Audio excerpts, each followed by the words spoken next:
Good morning students. Standard 6 साठी आपला lesson आहे motion and types of motion. त्यामध्ये आपण मोशनची डेफिनेशन आणि त्याचे टाईप्स पाहिलेले आहेत. आज आपल्याला मोशनचा पुढचा एक टाईप पाहायचा आहे. तो आहे पिरियडिक मोशन आणि सर्क्युलर मोशन. आता या ठिकाणी तुमचं जे पुस्तक आहे त्या पुस्तकामध्ये पिरियडिक मोशन आणि सर्क्युलर मोशनची डेफिनेशन सांगितलेली आहे. सुरुवातीला बघा काही एक्झाम्पल्स दिलेले आहेत. क्लॉक, आपण जे घड्याळ पाहिलेलं आहे ते घड्याळ जे आहे ते घड्याळ पिरियडिक मोशनचं एक एक्झाम्पल आहे. तर ते कसं काय, तर घड्याळामध्ये बघा इथं दिलेलं आहे, the hands of a clock move in a circular manner. Similarly a fan, a giant wheel and merry-go-round complete each round along a circular route. In our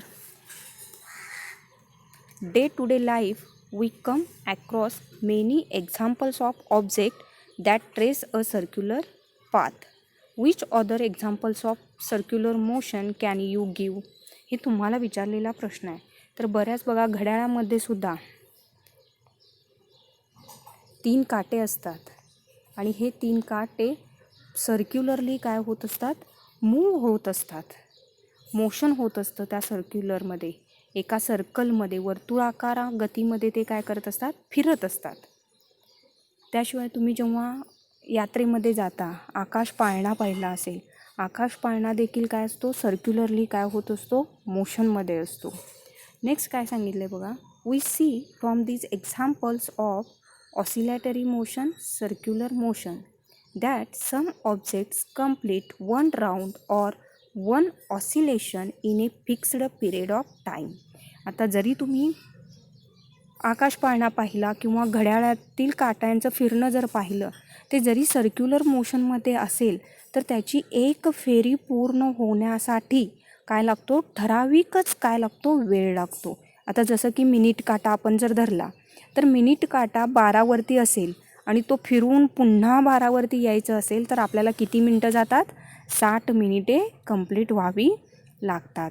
म्हणजे इथं काय झालं, सर्क्युलर मोशन पण आहे आणि ठराविक टायमिंगमध्ये, ठराविक वेळेमध्येच काय होतं, हे मोशन कंप्लीट होतं.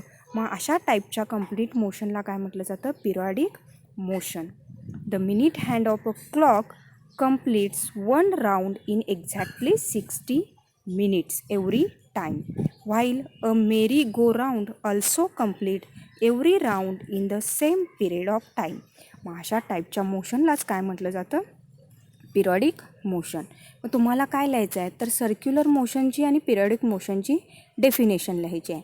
पिरियडिक मोशन म्हणजे काय, the motion of an object which possesses through a certain point again and again after a fixed period is called periodic motion.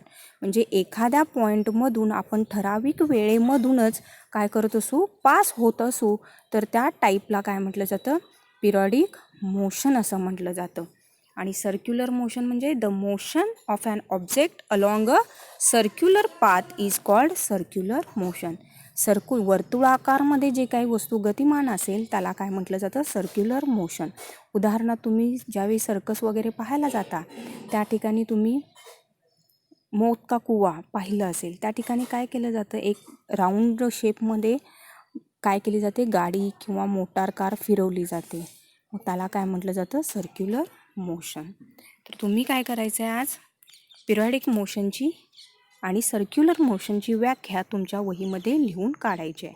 पुन्हा एकदा बघा, पिरियडिक मोशन म्हणजे एक्झाम्पल दिलेलं आहे मी इथं. It is that motion which repeats itself after equal interval of time. तुम्ही तुमच्या पुस्तकामधलं सोपी डेफिनेशन लिहू शकता.